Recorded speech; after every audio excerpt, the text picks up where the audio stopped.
Well. Good afternoon.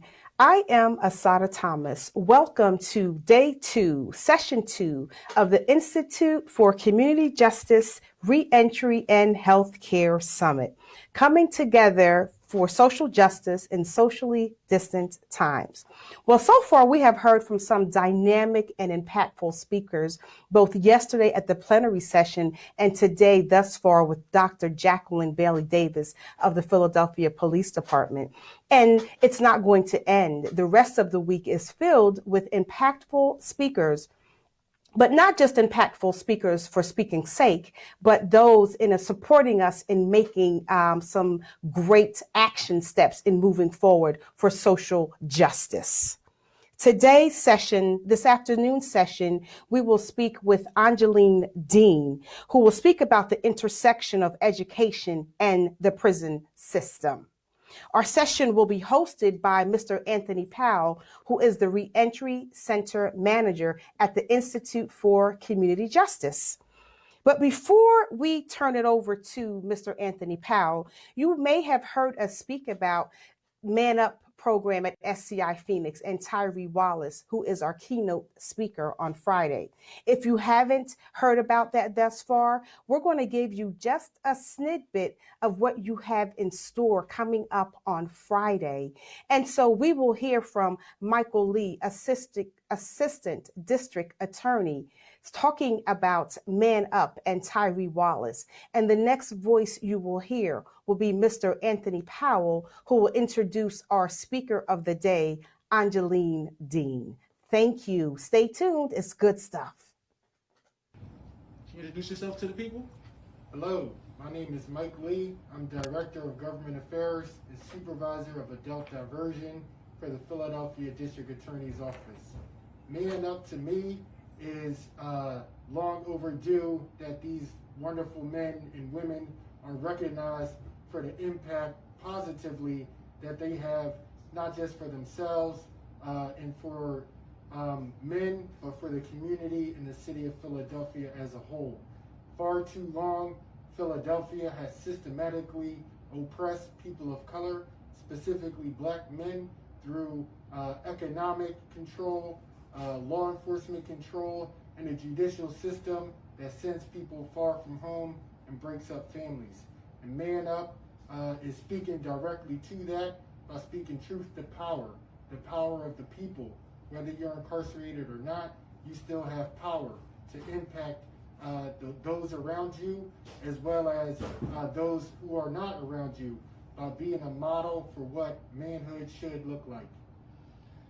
Okay, part 2 of this would be, as far as transformational units, something that the Man Up Association is definitely trying to put in position for our communities, and that would look like having some of the Man Up brass, the gentlemen who are behind the walls of SCI Phoenix, who would be in a position to be able to come out in the communities and to be able to speak to the youth, to speak to the people who are not doing so much of the right things in our community, that's adding to this gun violence, which we are so adamant in trying to decrease.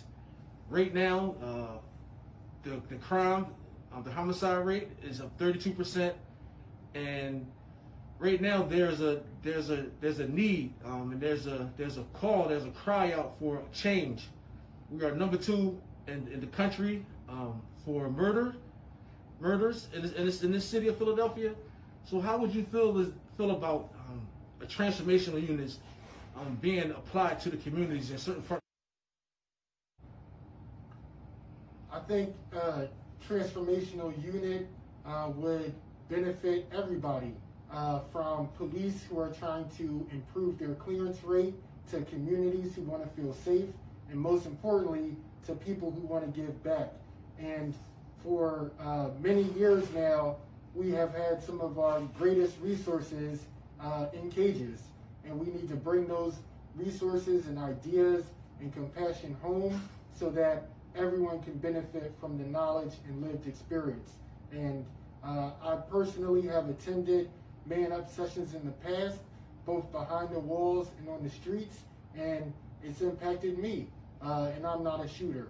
And I think that the more people who can come in contact with members of the Man Up Association who wholeheartedly believe in its mission and its purpose and its value will only raise the quality of life for everybody. Thank you very much.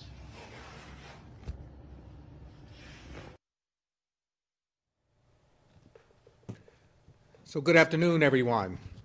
My name is Anthony Powell, and I'm the Reentry Center Manager for the Institute for Community Justice. And welcome again to Day 2 of the Justice, Reentry, and Healthcare Summit. Day 1 kicked off yesterday with a phenomenal open plenary. We kicked off this morning with our first workshop with Dr. Jacqueline Bailey Davis.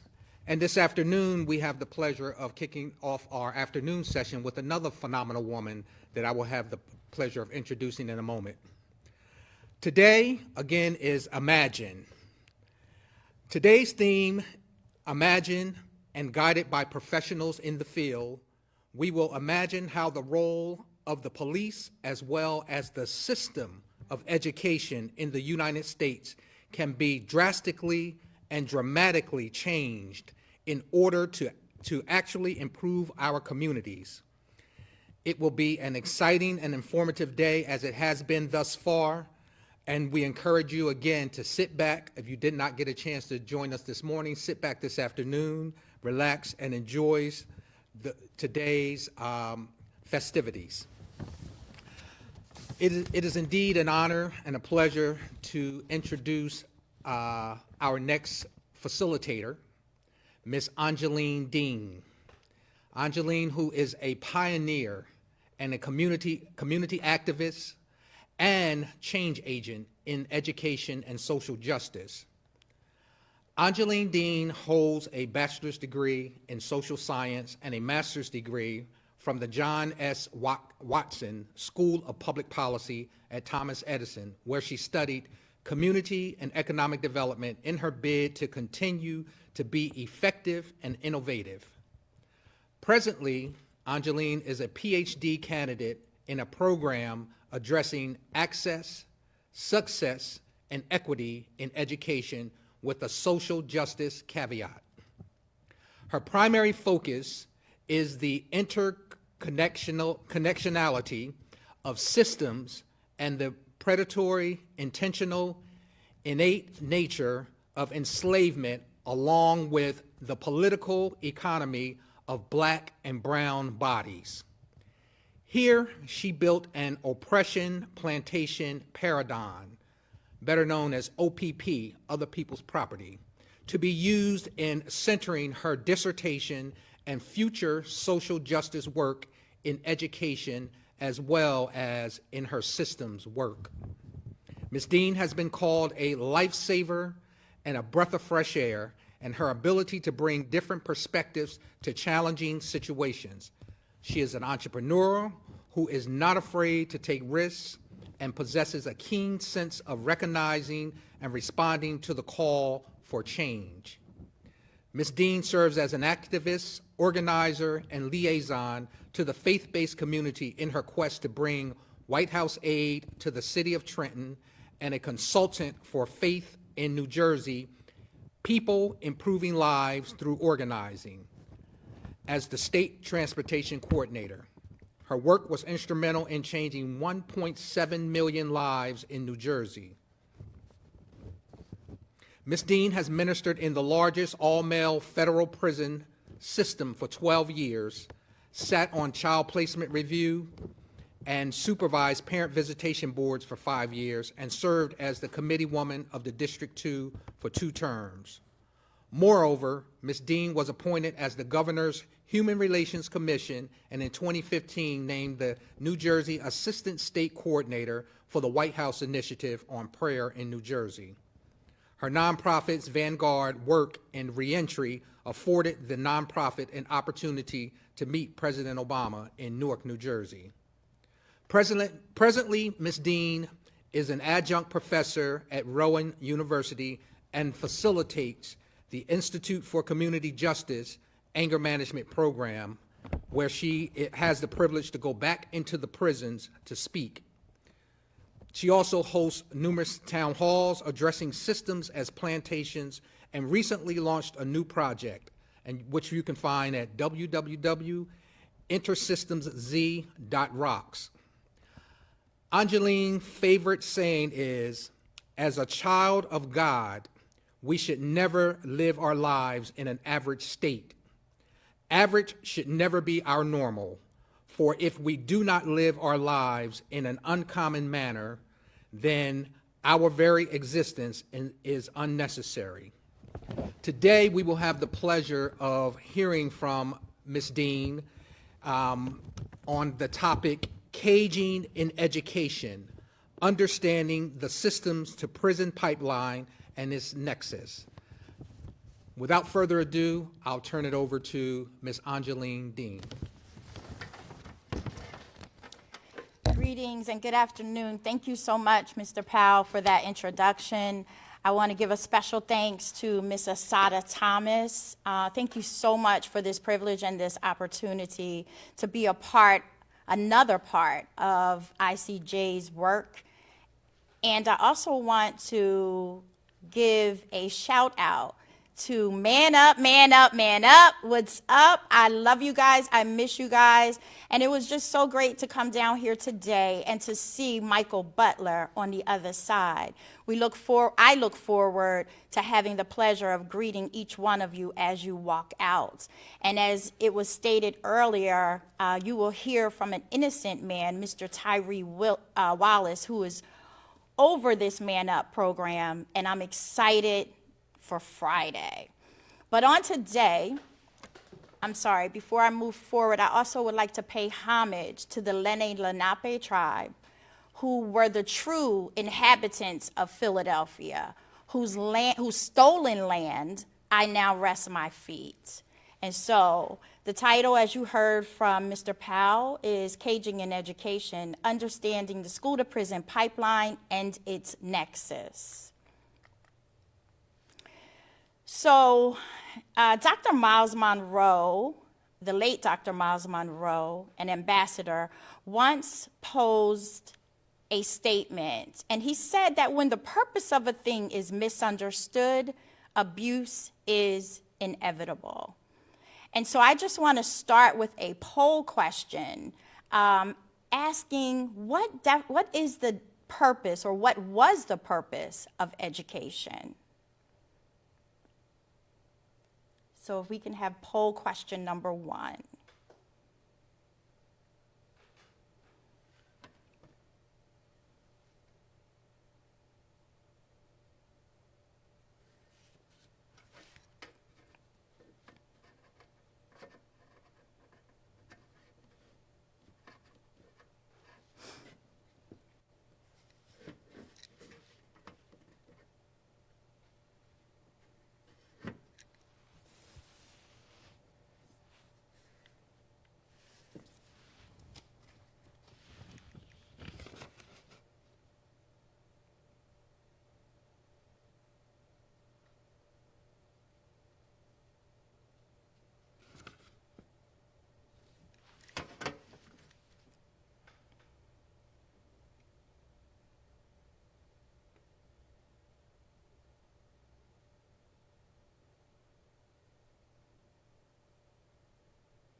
Okay, So while we're waiting for those numbers to come, I just wanted to kind of lay out today.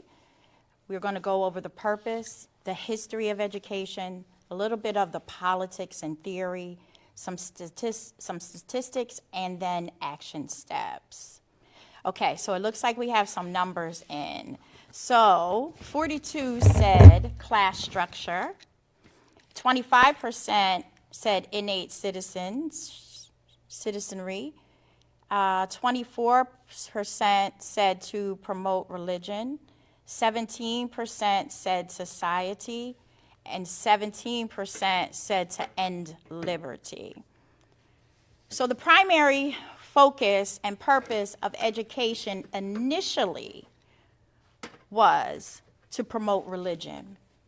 So those who answered to promote religion, you are absolutely correct. That was its primary purpose, those 24%.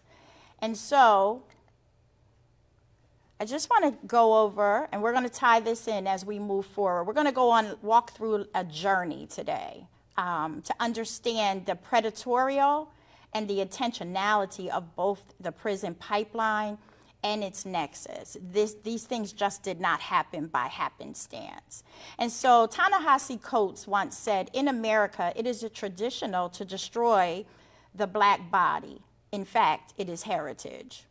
And so when we look at these plantation structures, because a lot of what we're going to be discussing today is still based and still lies in the plantation structures. And so we look at kidnapping, we look at enslavement, we look at torture, we look at bans on testifying against whites and lynching and mob violence. We look at cultural erasure. We look at referrals and punishment, and all of these things were a part of the education and the school-to-prison pipeline and its nexus. So now that we know the purpose, it's important that we understand some definitions. So what is a pipeline? I have heard the school-to-prison pipeline numerous times. So we need to understand that the pipeline is the process or the channel through which supply comes through. It is a state of development, preparation, and production, and it is the system that is used for that process. And this is the course that the individual advances through. The nexus is the connection or connections or the link to that system. So as we talk today, it's the teacher and the student. That is definitely the link. So as we look at the nexus, this is a causal link. So meaning that there's various intersections that are happening: race and identity, poverty and crime, race and economics, labor and economics, politics and economics, systems that have created genocide and economics. But I can assure you, it is always about economics, economics, economics. So a little about the history. So schools in the 1600s to the 1800s. Well, of course, most of us are aware that many black bodies were not afforded an opportunity to go to school. And I'm not sure how many may know that because of religion, the indigenous people absolutely refused to lose their culture. And in fact, many of them were willing to die, and they did die. So I'm going to go a little bit out of order. I know I have juvenile reformatories first, but I'm going to start with common schools. So common schools were a school that was slated to bring all children together to reduce the social class conflict, end crime and poverty, provide equity, the same things that you hear today. It was based upon this notion of a nation state. We hear that term as well. But what exactly does that mean? It's a cultural world theory that comes through recognizing that the nation exists of a culture, an image, and a geography. State refers to the government that all of that nation reigns up under. So during this time, the common school movement was, it took off. In fact, Noah Webster, he's not the one who put that together, but where we get our Webster's dictionary from, he was one of the main leaders around this movement. He was said to have also been an abolitionist against enslavement. However, he strongly proposed one single culture. So I kind of go back and forth with how much abolitioning were you really doing. If there was only one single culture that you were promoting, totally against multiculturalism, and that culture was white, Anglo-Saxon dominant, with this westernized concept that we still hear many talk about today. In fact, we still hear this administration speak about this westernized concept to loyalty to one's government, and how that equals patriotism. So these schools heavily relied, and they were strongly, again, built upon this notion of promoting religion. This Anglo-Saxon Protestant religion. And so it was obedience to the law, it was about virtue and morals, and it was also about discipline. How we get our local and state funding ideas came through this common school movement. And so that's how common schools operated. Lancastrian schools, however, they were built for impoverished children, pretty much black and brown children. And they were designed, they were the cheapest of the ones that were built. So imagine, if they're the cheapest, they're going to be found everywhere. So they were built for impoverished children, and the reasons they were built is they were to help them to develop morals, moral character development. These schools were very systematic. They were about order and obedience. They were very robotic. And some may get a little annoyed with my next statement, and I'm okay with that because I've been in enough charter schools. Am I saying every charter school? Absolutely not. But I've been in enough charter schools to understand and to recognize that when I see these teachers saying, you must look me in my eye, you must stand up all at one time, you must turn left, you must turn right, you must be this robot. When that is happening, that is the building of a robot to get them programmed for prison.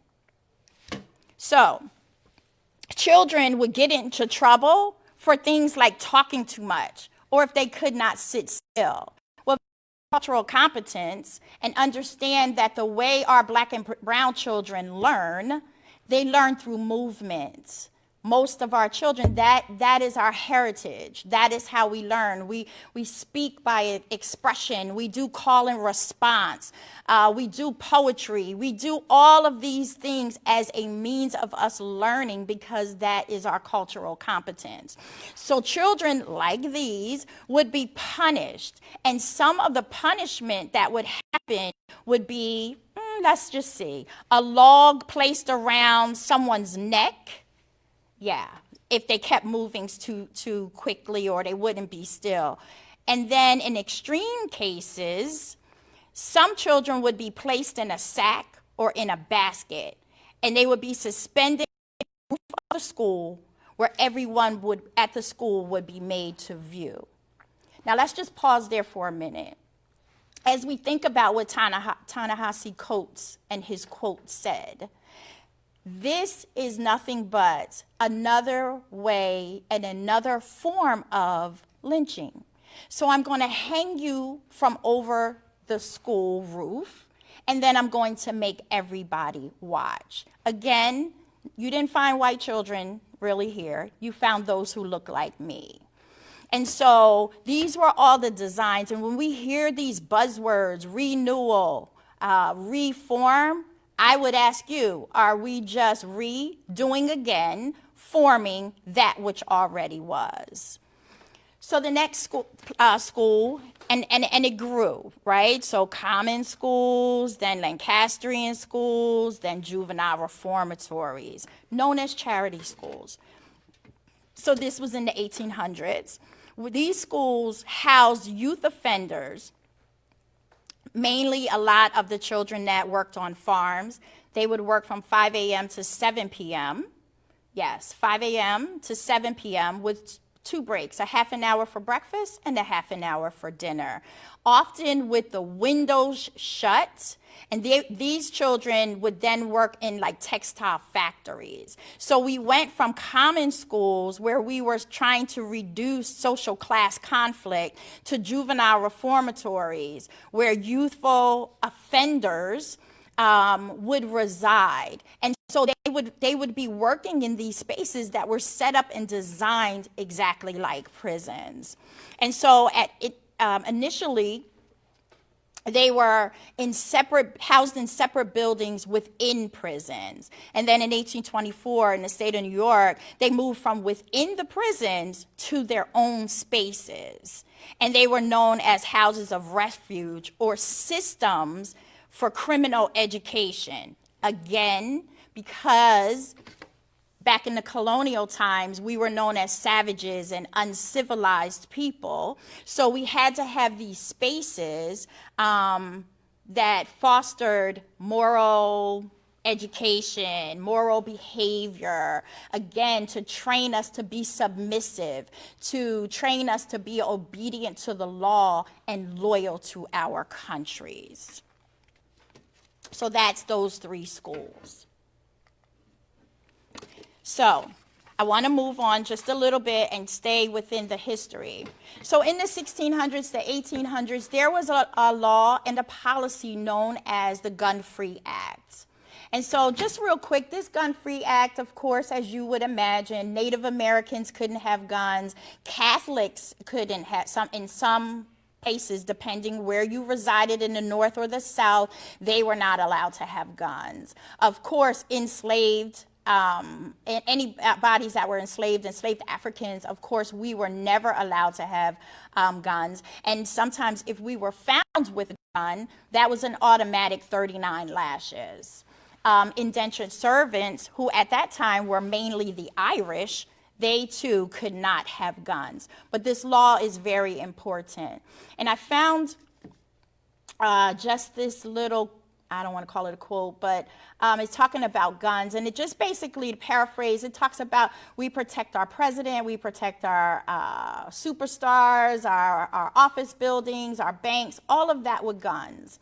And then we defend, our children with something known as a gun-free zone. Now, am I promoting children bringing guns to school? Absolutely not. But when something happens, then we call somebody with a gun to then handle that emergency. Stay there, we're going on this journey, we're going somewhere. So education and systems. So in the 1990s, we learned about this crime bill signed by Bill Clinton and how it was one of the most significant pieces of anti-crime legislation in the history of this country.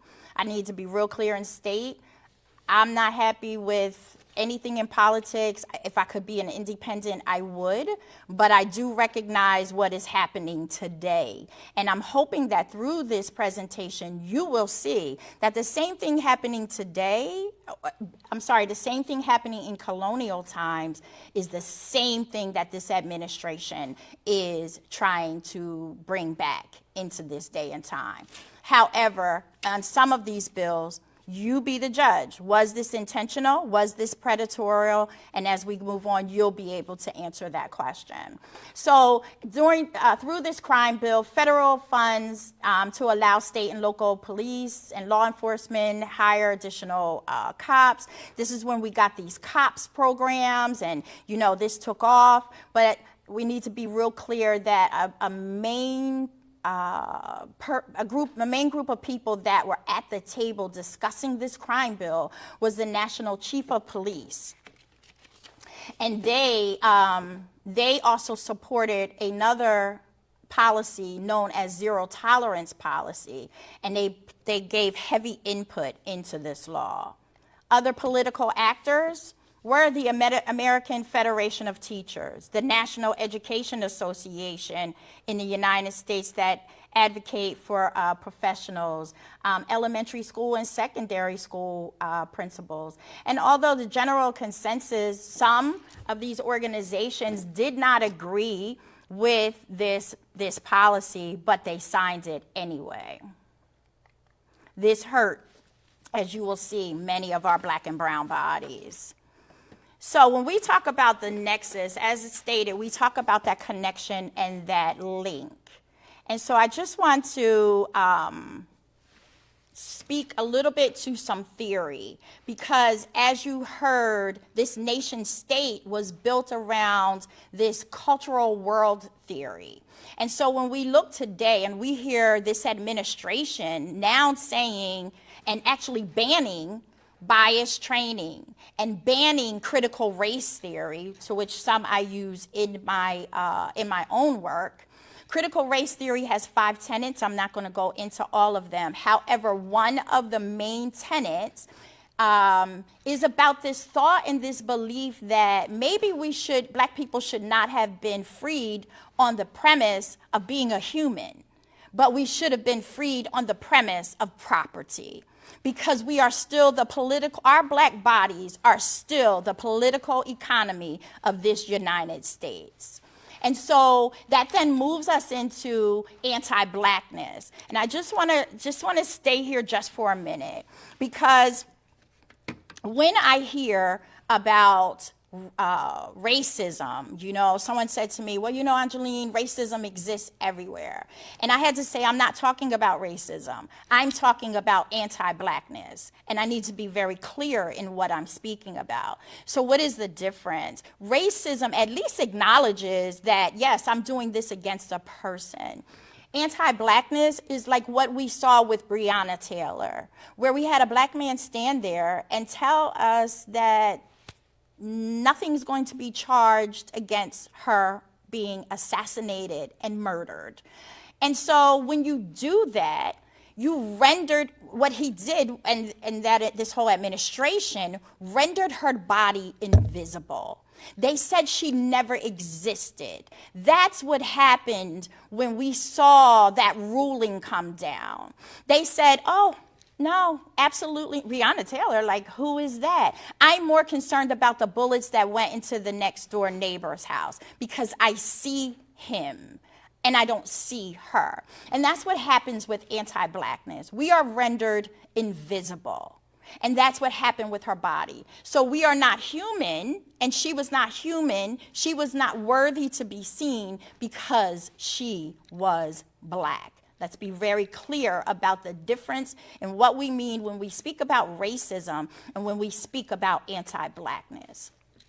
Bodies out of place theory is just another amazing theory that deals with not just the behavior, but the place or geography where that behavior is taking place. And so the behavior could be in school, but the behavior could also be in our communities, and in our communities of color in particular. So it's convenient at some point in times for our bodies to be in a space, i.e. in school, when it's also building the economy, or i.e. in prison when it's also building the economy. But if it's in another space and we need that space due to gentrification, then your body is in the way. So that's what bodies out of place theory basically speaks to. Now the next two, deterrence, which is a rational choice theory, and broken window theory, are important to the gun law and the anti-crime bill. So, zero tolerance was a law that said there will be zero tolerance for any guns in school. Zero tolerance really played a major part in discipline. However, the theoretical foundation of that crime bill, as well as the Gun Act from the 1800s, is fostered in criminology itself.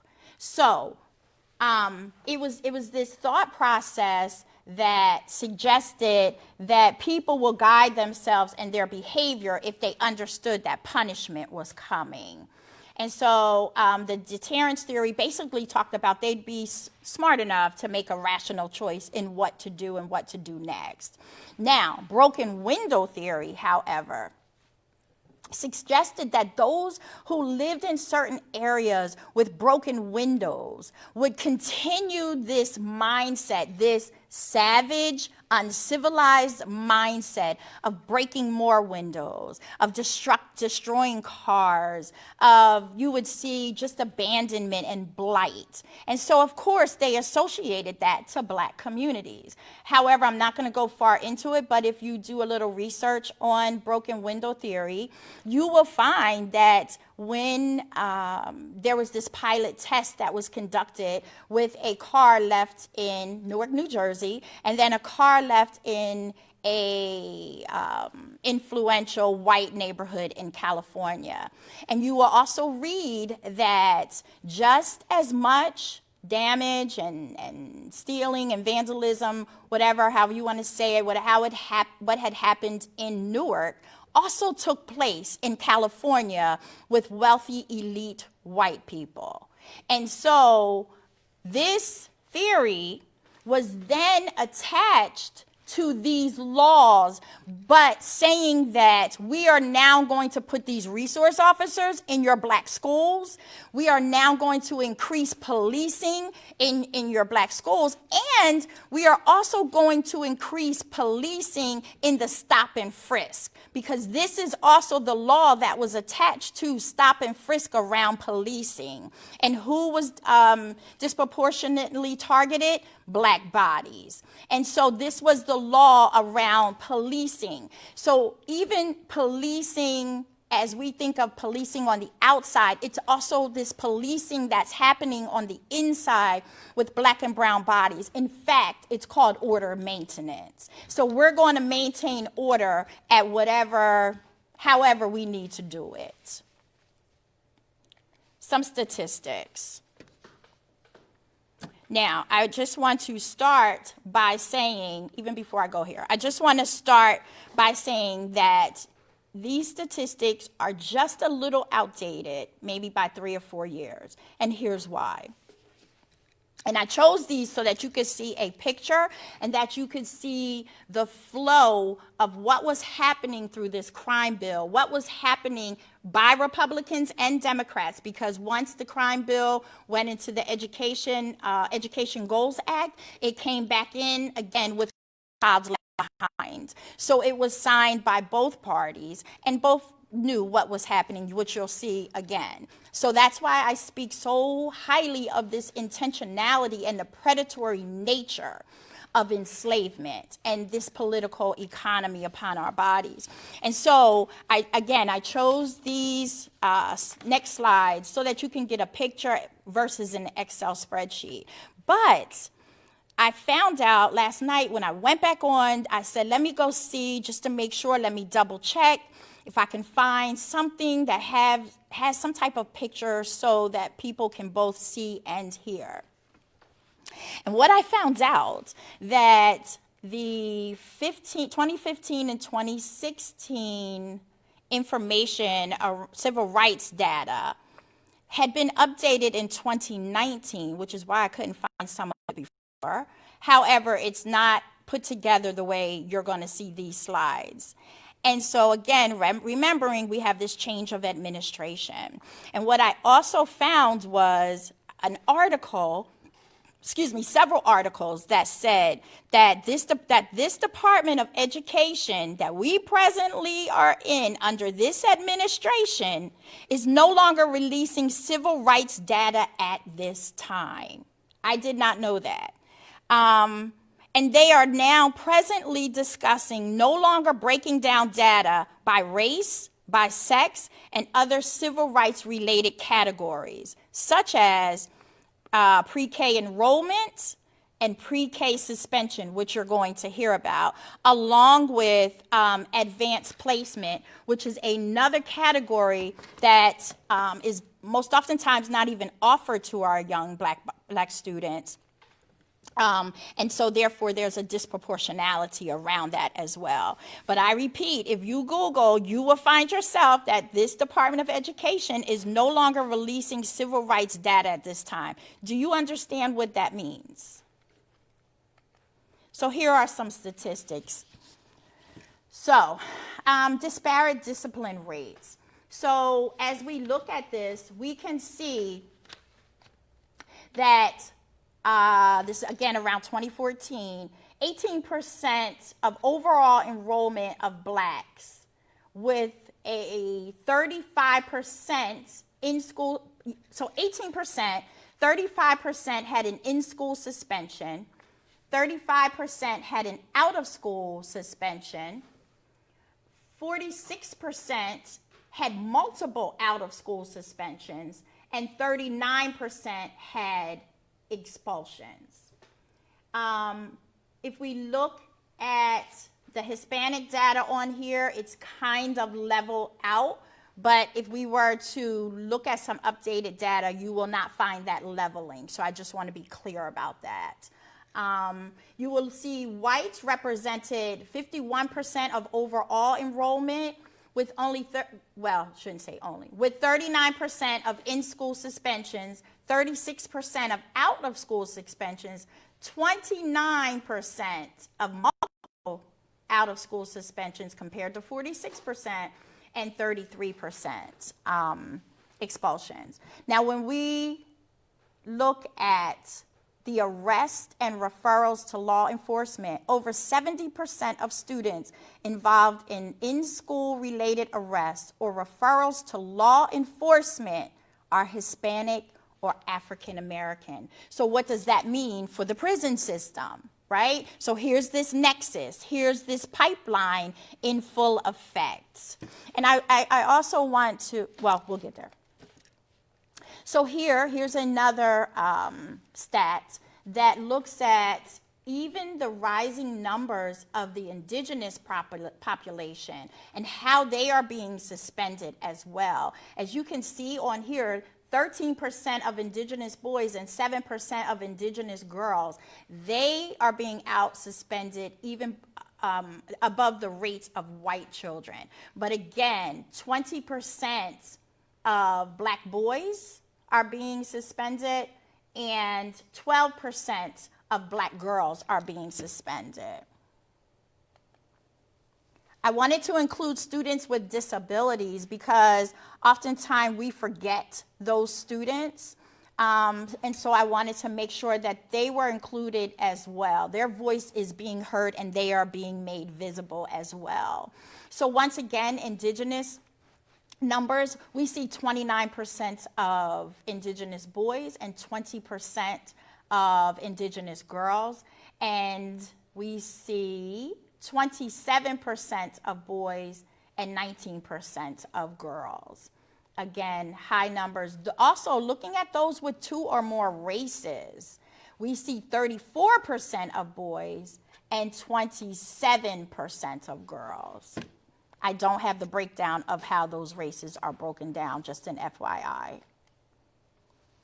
Again, students with disabilities subjected to mechanical restraints by race and ethnicity. So we see students with 55% that are white with disabilities, and 47% of these students are subjected to mechanical restraints. Still high numbers. In our black population, we see that the students with disabilities only represent 19%, yet they are subjected to mechanical restraint at 36%. Again, that's like that wood block being around your neck. You are restrained once again. This is that animalistic behavior and that anti-blackness where you are not human. Here, students subjected to referrals to law enforcement or school-related arrests by race and ethnicity. So 51% of whites enrolled represent 41% of referrals to law enforcement and 39% of school-related arrests. two or more races. In a perfect world, this is how our numbers should look between two or more races and the Hispanic and Latino. Again, this is some outdated, but I just, again, wanted you to see that in certain breakdowns, what is still happening and the growth that has happened. And again, remembering that this administration has not really released anything, and they will no longer be releasing civil rights data at this time. So here we see 16% of enrollment of black bodies, yet a 27% referral to law enforcement and a 31% school-related arrests. Now let's look at preschool. So in 2014, this report came out. They started collecting preschool data in 2011 and 2012. 48% of preschool children received more than one out-of-school suspension, yet only made up 18% of the enrollment. Yet 26% of white preschool children receive more than one suspension and make up 43% of the enrollment. As we know, boys are suspended at a higher rate. They make up 54% of preschool enrollment. 79% are suspended once, and 82% are suspended multiple times. We are talking about preschool.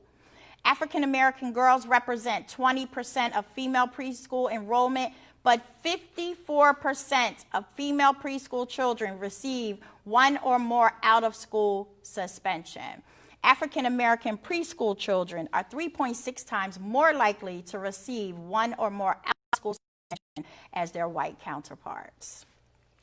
And so, this again is not the latest, but I wanted you to travel with me to see this progression.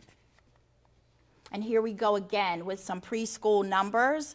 You can see them yourselves. Again, with enrollment, again, single out-of-school suspensions and multiple out-of-school suspensions, preschool. Okay, so I wanted to go to this slide. So, this bill was signed in 1994. They understood its linkage, A, to colonial schools, B, they understood its linkage, these bills, I should say, and they also understood the linkage to the suspension rates. So if we look here, okay, so maybe they didn't know in 1973, but by 2006, we see suspension rates rising again. Who is the main target? Blacks, indigenous, and Hispanic. And so I'm asking you, what are your thoughts? So I want to go now to poll question 2, and I want to do poll question 2 and poll question 3 together, if I may.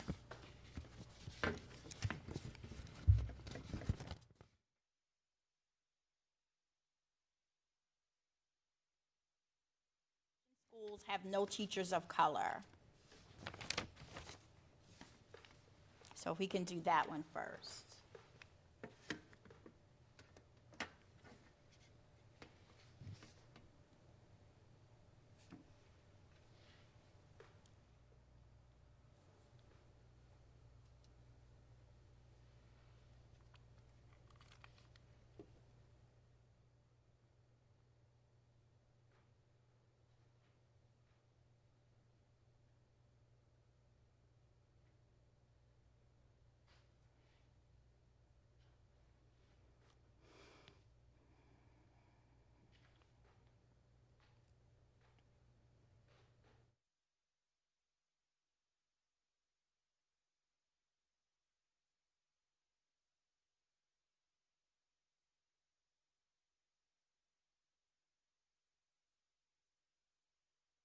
What percentage of the nation's schools have no teachers of color?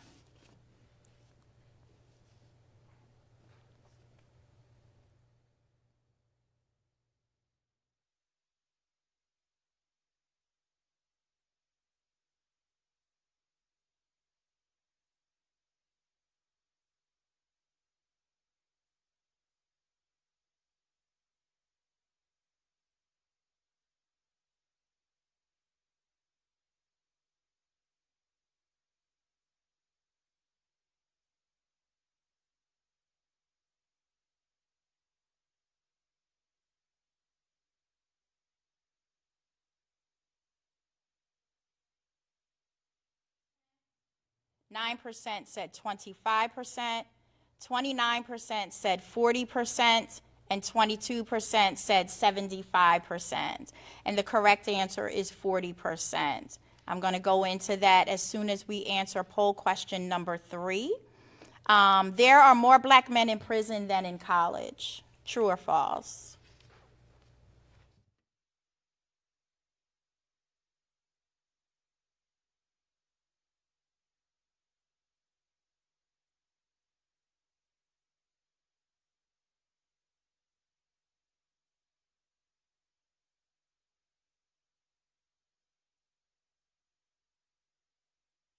And 10% said false. Let's have some fun.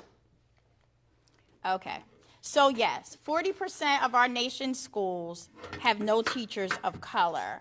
And if you want to read more or find out more information about that, you can look at the work of Dr. Leslie Fenwick, who is the Dean of the College of Howard University, HBCU, absolutely, and a phenomenal woman.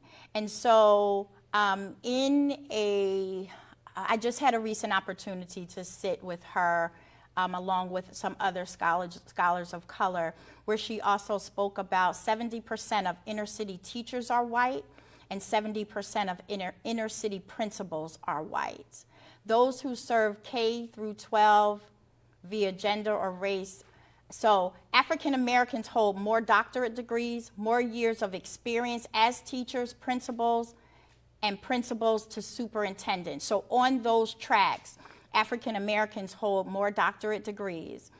80% of the 14,000 superintendents and central office district leaders are white males and are the least and possess the least amount of professional experience to their counterparts, we as black people. And so that is a problem. That also happened around the whole Brown versus the Board of Education. That's a whole nother story, where we lost a great deal of our black teachers. Research also shows that when students have black and brown teachers, they most often learn better in their classes, and they often learn more because of the cultural piece that most of us bring with us when we come into the classroom.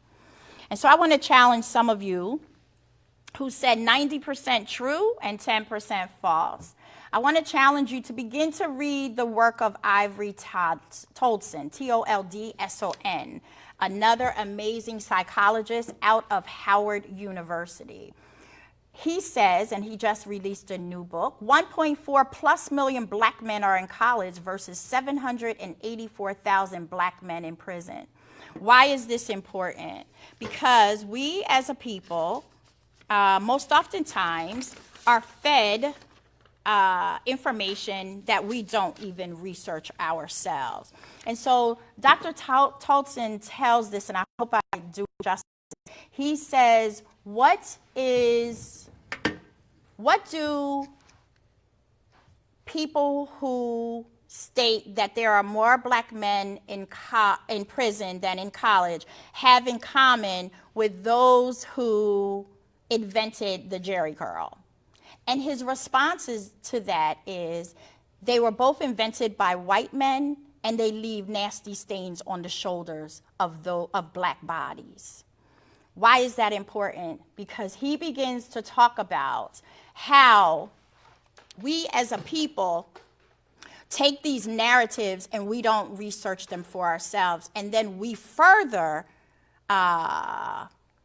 expose our communities and our children and our families to these deficit narratives that we've heard or we've read in certain journals. Because I have seen this myself in another journal linked to the penal system, and yet I too never challenged it, never looked it up, any of those things, until I started looking at the work of Dr. Toldson. So we were challenged as black scholars to make sure that we are countering some of these narratives, that we are doing the research, and that we are just not listening to what we have heard and taking it and running with it. And so when we look at this, we talk a lot about intersectionality. My work, as you heard Mr. Powell say, deals with interconnectionality. This stuff, these systems that I also heard Ms. Thomas talking about, policing and prison and education and the laws and all of these things were designed to shackle us. Even how housing plays its part, mental health plays its part, healthcare period plays its part. So these, you can walk away asking yourself, is it by design or did they make a mistake with some of the stuff that we've seen? So I just want to come to this conclusion with some serious action steps. I want to ask many of you to attend the school board meetings and the council meetings in your communities. I want to ask you to examine the budgets of your school board, your police department, and your county. And if you don't know how to read those budgets, hook up with an organization that does, because I have a friend who's been doing some of this county work, and the things that she is finding, we as a community, we need to know and understand. Also, check your pension funds and your hedge funds accounts, because most oftentimes we are fighting for justice on one hand and on one end, but our money is being pulled from our checks and our 401k plans, and even the banks that we subscribe to. Where is that money going? So a lot of that money is going to keep these prison systems and these systems of mode in operation. Another action step is grieving and rest as a form of resistance. What does that mean? Balance your life. I just heard somebody tell me the other day, I just can't cry. And I'm like, no, you need to cry. So let's recognize grieving and resting as a form of resistance. Check your socialization scale. What does that mean? I'm going to come back to that one. So demand culturally competent, anti-racist, and anti-blackness curriculum in your schools. Defunding. We hear about defunding the police. I am for defunding a lot of these systems. However, what I would caution is when I hear some people explaining to me saying, pull this money from the police and put it in our school systems. I'm asking you, are you pulling from one plantation and investing in another? So we need to be very, on this day of imagining here with ICJ, of how that money is going to be spent. And some people have come up with some great things, others are just pulling. Okay. Put a demand on the voices closest to the pain be heard. Like, for example, man up. Their voices need to be heard. Stop referring to black children as slaves and deriving from slavery. Let's watch the words that we say. We were never slaves. We were enslaved. And please stop using the word Caucasian. Look that word up. Black people, when we use the word Caucasian, we are signifying a sense of superiority of whites and inferiority of blacks. If you need more education, there's an awesome book, The School Post-Traumatic Slave Syndrome by Dr. Joy DeGruy. Asset language versus deficit language, encountering some of these false narratives. And here's just a list of organizations to check out. And I'm going to turn it back into the hands of Mr. Powell at this time.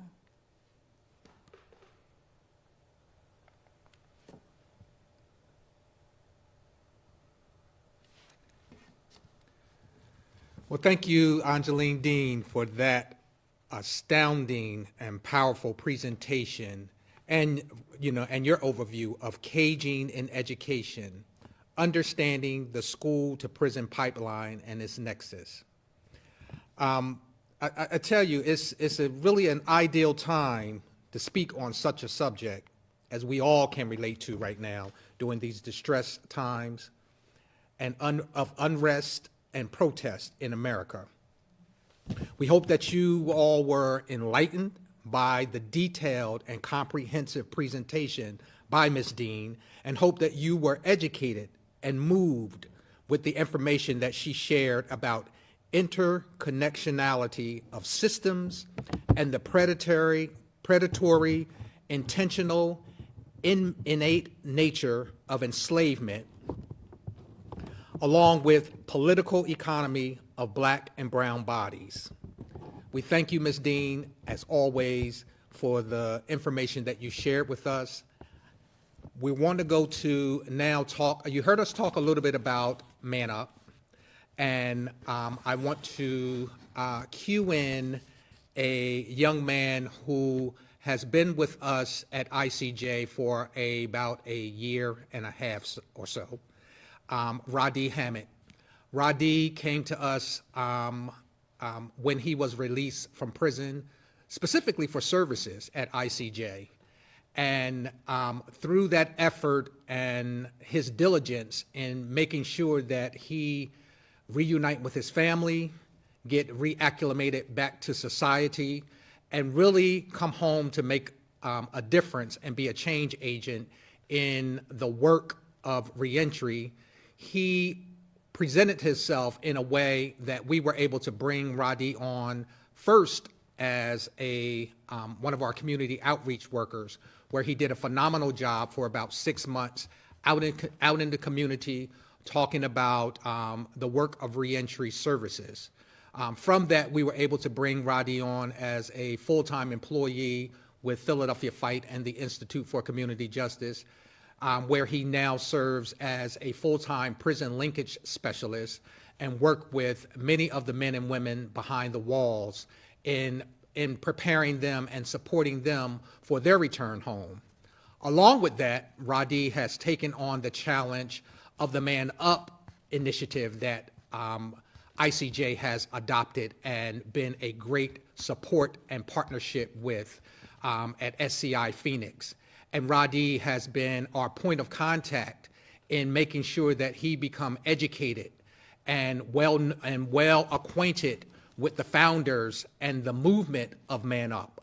He's been out over this past year in the forefront of the Man Up movement and have been instrumental in supporting ICJ in creating the first Man Up Hub that we host at ICJ. Whereas when individuals come home, they're able to take advantage of peer support, mentoring right on site. The movement was phenomenal prior to the pandemic, where we had a pit stop or a pitfall for a moment due to all that occurred during the pandemic time from March up until July. And just recently, we have been able to kind of reinvigorate that movement and get back on track with the work of Man Up. So Radi, again, have been holding virtual Man Up sessions on Thursday. We're looking in phase 2 to begin doing small classes on site of Man Up and group meetings again. And even more so, just launched our new mentoring component in partnership with the Juvenile Justice Center of Philadelphia, where he and a group of the Man Up individuals have been partnering with JJC and mentoring and hosting group sessions once a week with those individuals with their AERC center, which is a reentry center for juveniles once they come home. So there's some great work happening with Man Up, and I want to cue in Radi at this time so that you can meet Radi and have the ability to learn more about Man Up as we again gear up to hear from the Man Up founder on Friday, Mr. Tyree Wallace. So without further ado, if we can cue up Man Up's, Radi's video for the Man Up program. My name is Radi Hammett. I am the liaison for the Man Up Association. Tyree Wallace is the president of Man Up, and basically he had a vision. His vision that he foreseen was to actually be a staple in the community, to have men come home that were formerly incarcerated, that's making that transition back into society, for him to have a program set up for them so that they could be able to be a part of the community, engage with the community, the same communities that we were not once always being a positive influence in. Now we have a chance to actually maintain a positive relationship with the elderly, with the block captains in the community. I couldn't even imagine being behind the walls of the penitentiary for 23 years now. If I'm not mistaken, that's how long he's been there, and didn't do it. But at the end of the day, his selfless behavior allowed him to be able to create a program, create a pathway, create a sense of accountability for those men like myself. I've been home for 3 years now, and to be able to come home and show that I'm not what my state number says, this is who I am right now. It's an honor to represent his program, the Man Up Association. It's an honor to be the liaison, and it's an honor to know Tyree. It's an honor to know Tyree, because when you know Tyree, then you have made a friend for life and a brother for life. And, you know, a lot of times I get emotional just thinking about what he could be going through right now, sitting in that cell, knowing that he didn't do what they say he did. And I pray for him a lot. And I believe that his day is coming for him to be released, for him to be free. And I just want to just say that he's a very good man. And I'm not just saying that because he's my brother, but I'm just saying that because he represents a lot of men, African-American men, who have been wrongfully convicted and who have had to make their stay in the penitentiary knowing that they didn't do it. But at the end of the day, he didn't give up. He stayed the course.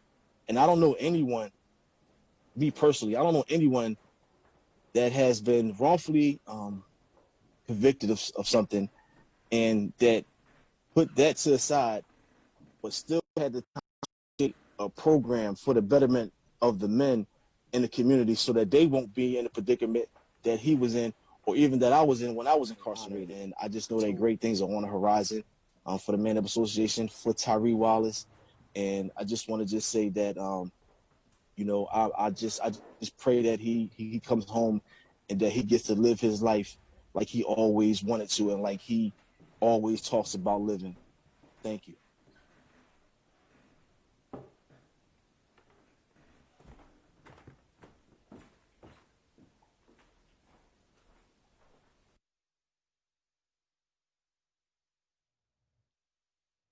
Awesome. So I hope that gave you a little more insight about the work of Man Up as we lead up to our phenomenal speaker on Friday, the founder of Man Up, Tyree Wallace.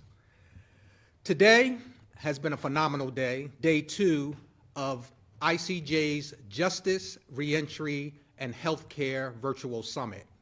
We hope that you enjoyed today.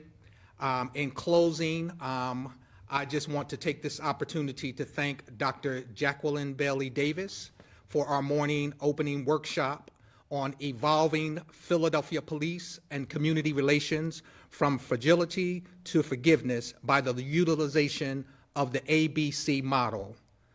Also, we want to thank our Art as Resistance presenters today, Anne Marie Kirk and Jalen Davis from Art for Justice, and Sophia Verdalis from Prison Arts.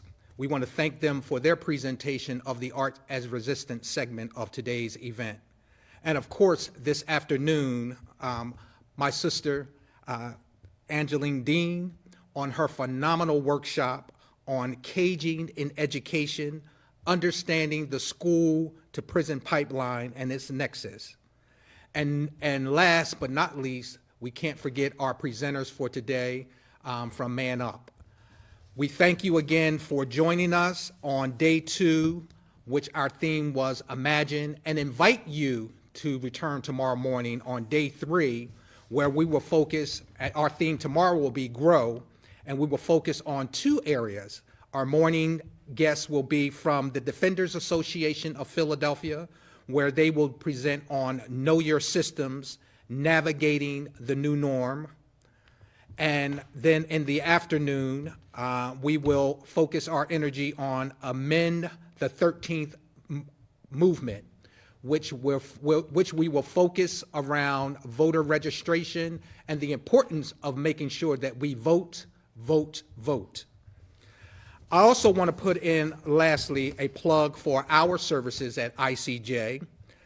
We are truly a one-stop shop reentry operation where we invite you to please reach out to us if there is a need for anyone that has a need for health care and behavioral health services, workforce development, which consists of employment and training opportunities.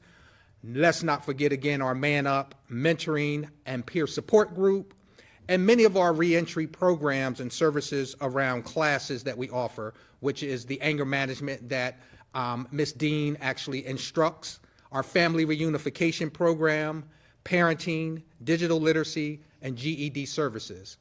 We invite you again to join us tomorrow for day 3, and thank you for being with us today.